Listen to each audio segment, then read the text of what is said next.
So this month on the Enough Experiment, we have Suzy Reading. I'm really excited to share the experiment with you. Welcome, Suzy. Thank you for having me, Mandy. Tell us a little bit about who you are, Okay. first of all. I'm a mum of two, a psychologist, a yoga teacher, but first and foremost, a fallible human being. And all of my learnings empower me to help express what self-care is all about and give people practical tools that will make a difference to their everyday life. And this month we're working on well-being in the Enough Experiment. And it's really hard to feel enough when we are feeling constantly frazzled, tired, cranky, just completely discombobulated by the way that the world is at the moment. So I thought you would be the perfect person to create a mindful check-in for us as this month's experiment. Because a lot of us are using coping mechanisms, thinking that we're actually soothing ourselves in the moment, and maybe not making the best choices, which is possibly contributing to this feeling of discombobulation, poor sleep, feeling generally ratty and a bit radioactive. So the question that I wanted to bring to the experiment this month, and then you can possibly talk us through how we can play with this for the month of May, is from your brand new book, which you'll tell us about in a minute. But this idea of, is this coping mechanism, is this thing that I'm reaching for in this moment soothing me? And is it nurturing my future self? So can you talk us through the experiment that we're going to work on this month? Sure. Well, what this experiment helps people get clear on is the true act of self-care in the moment. And what I've experienced is that when we need it the most, that's when this stuff goes out the window. That's when it's really hard to put your finger on what the real life-giving choice is. So this prompt is designed to get you thinking about what is it that will bring you nourishment in this moment, but also what nurtures your future self. Because quite often some of our coping mechanisms sometimes fall into self-sabotage. Okay, so this question helps you get really clear on the nourishing action for you in this moment and the person that you are becoming. I love that. Okay, so let's get really practical about this. Mm-hmm. So say, what's something that you're seeing people reaching for that may not be a particularly, and this is not a judgment, but it's something that may not generally be very helpful to our future selves for feeling enough. What might they be reaching for? Myself included, I find myself reaching for comfort food.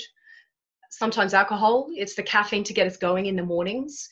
It's screen time. These are the things that kind of distract us and numb us out from our feelings, but they're not terribly nourishing for our future self. So it might help us cope in the moment, but this is not the stuff that really sustains us in the long term. Great. Yeah? So the first thing is noticing what are those things that actually you're reaching for. So it's not a judgment, it's just starting to pay attention. So that's it. Step judgment-free zone. Just observe. What is it that you are reaching for in the moment? Just notice first. Okay, and then what? Okay, once you notice, when you bring it to the light, then you realize that you have choice. What I would encourage people to do is use their body and use their breath. Sometimes if we're just trying to go using the brain, it's not enough, okay? So the practice is tenderly place your hands across your heart and actually observe you are in this body. Every day we have a different body. So connect with how you're feeling in this moment. Allow yourself to feel as you do. Allow yourself to think as you do. And you're just giving yourself permission to be as you are.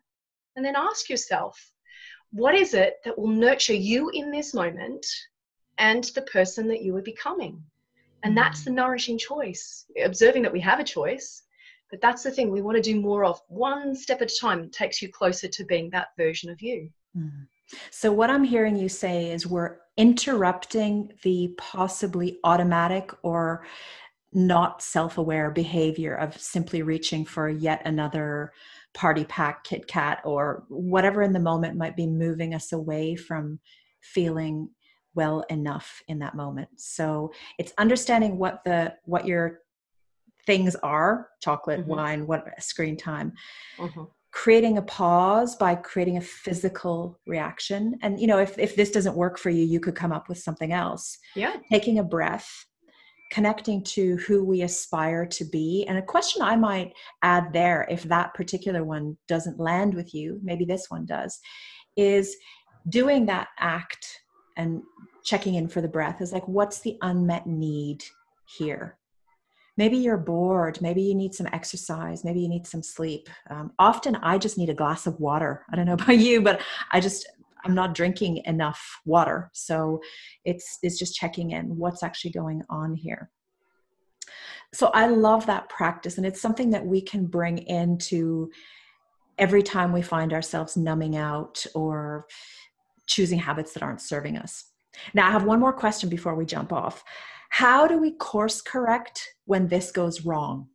So it's so easy to beat ourselves up and then like, oh, oops, I did it again. And what's the point? I'm not good at this. So how do we, first of all, recognize we're human and then bring ourselves back from that? I think you've named it there. Give yourself permission to be a normal, fallible human being. This is not about perfection. I would hope that people would feel that self-care is not constant striving. It's not about ambition and perfection. We need to be tender and kind to ourselves. So just allow yourself, there'll be moments where it's just like, I need this to get me through this moment. And that's also okay. You got to do what you got to do.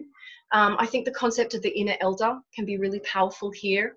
That tender, kind inner voice that says, sweetheart, of course you feel as you do. And sometimes that will allow you just to have, a roll of chocolate and savor that, savor the indulgence of that rather than eating half the block. Yeah. So it's actually mindful eating. It's just, this is all self-awareness, which I love because it's easy, it's simple, but it's not easy. And if we can just spend the month of May working on this together, I think we can really get somewhere. This month's reading is going to be Suzy's brand new book. So could you tell us quickly about what we can expect in your brand new creation?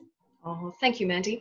It's been such a labor of love. I wanted to write about self-care from the perspective of what it looks like and what we need during tough times. And I think tough times broadly can be sort of themed as stress, anxiety, as grief and loss, and change and transition.